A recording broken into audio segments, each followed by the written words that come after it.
हैं हम लोग। चलिए हम लोग स्टार्ट करते हैं। देखिए, the upcoming national census in India is scheduled to, जो नेशनल सेंसस इंडिया में होने वाला वो कब होगा? तो इंडिया में जो सेंसस होगा ना 2026 अक्टूबर 2026 से लद्दाख में होगा, और पूरे भारत में जो मार्च 2027 से होगा। लद्दाख में कब से स्टार्ट हो जाएगा? 2026 अक्टूबर से, और पूरे देश में कब से होगा? तो मार्च 27 से।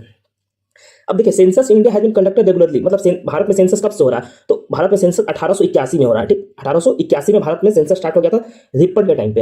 अब रिपन को फादर ऑफ लोकल गवर्नमेंट भी बोलते हैं, बहुत कुछ बोलते हैं। और इससे पहले लॉर्ड मायो के टाइम पे अनऑफिशियल सेंसस हुआ था, ऑफिशियली सेंसस 1881 से स्टार्ट हुआ था।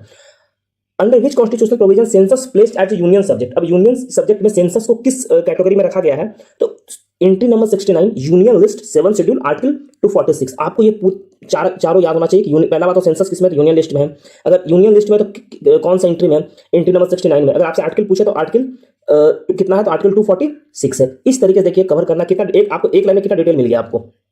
इसीलिए the legal framework for conducting census in India is provided by. अब जो सेंसस होता है तो उसको लीगल फ्रेमवर्क कहां से मिलता है? तो सेंसस एक्ट 1948 से मिलता है। द फर्स्ट सिंक्रोनस सेंसस जो अभी हम लोगों ने ऊपर किया कि रिपन वाला, तो लॉर्ड रिपन जो था फर्स्ट सिंक्रोनस सेंसस जो 1881 से स्टार्ट होता है, इसी का बात कर रहा है। नेक्स्ट क्वेश्चन हम लोग देखते हैं कि in the Amar Jain versus Union of India के Supreme Court held that inclusively and meaningful dignity access to the part of the fundamental right. Supreme Court ने कहा कि जो डिजिटल एक्सेस होता है, मान लीजिए आपको डिजिटल एक्सेस नहीं मिल रहा है, तो डिजिटल एक्सेस जो है वो किस आर्टिकल के तहत है? तो आर्टिकल 21 के तहत आपका डिजिटल एक्सेस है। और नेक्स्ट क्वेश्चन हम लोग देखते हैं, इसी पे बेस्ड है कि डिसेबल्ड फ्रेंडली फुटपाथ, मान लीजिए जैसे कि कोई दिव्यांग है तो उनको फ्रेंडली, उनके हिसाब से जो फुटपाथ हो वो किस आर्टिकल में ग्रांटेड है? तो ये भी आर्टिकल 21 के तहत ही उन्हें ग्रांटेड है। तो constitutional 35th amendment act 1974 granted Sikkim which state? अब देखिए, इनिशियली जो सिक्किम था ना वो एसोसिएट स्टेट था। इनिशियली जो सिक्किम था 1974 में जब वो सिक्किम भारत का पार्ट बना था तो एज एसोसिएट स्टेट बना था, और फिर 1975 में 36th अमेंडमेंट एक्ट से वो फुल फ्लेज स्टेट बन गया था। अब जो सिक्किम है, सिक्किम जो है वो किस आर्टिकल के तहत है? ये बहुत इंपॉर्टेंट एग्जाम में बीपीएससी यहां से क्वेश्चन पूछता है।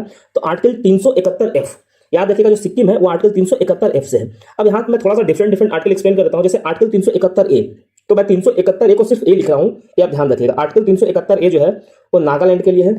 आप लोग भी लिखते चलिएगा क्योंकि बहुत इंपॉर्टेंट है, बीपीएससी यहाँ से हमेशा क्वेश्चन पूछता है। अगर बी देखें तो हम लोग आसाम के लिए है, बी आसाम के लिए, सी मणिपुर के लिए है 371, ए जो सी है वो, डी जो है वो है तेलंगाना के लिए, ई जो है वो है आंध्र प्रदेश के लिए। अच्छा, एक आपको कमेंट में बताना है कि तेलंगाना और आंध्रा दोनों सेपरेट कब हुए थे, मतलब जो तेलंगाना था वो आंध्र प्रदेश से कब बना था, किस ईयर में बना था, आपको कमेंट में बताना है। एफ तो हम लोगों ने देख ही लिया, सिक्किम। जो जी है वो मिजोरम, आपको याद होना चाहिए। आर्टिकल ABCD जो है पूरा आपको याद होना चाहिए, एग्जाम में आता है। एच जो है अरुणाचल प्रदेश जो है वो एच है। आई जो है आई